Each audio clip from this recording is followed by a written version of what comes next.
Hello mga ka-Voyagers! I'm Von and welcome sa Part 3 ng ating Schengen Visa series.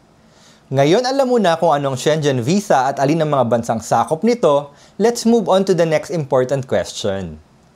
Sino-sino nga ba ang pwedeng mag-apply ng Schengen Visa mula dito sa Pilipinas? Kung ikaw ay Filipino passport holder, may valid reason to travel to Europe, at may sapat na supporting documents, then yes, eligible kang mag-apply ng Schengen Visa.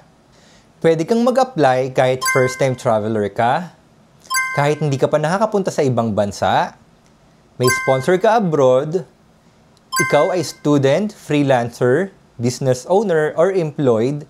Ang importante, maipapakita mong babalik ka sa Pilipinas after your trip through your strong ties, proof of income, or responsibilities.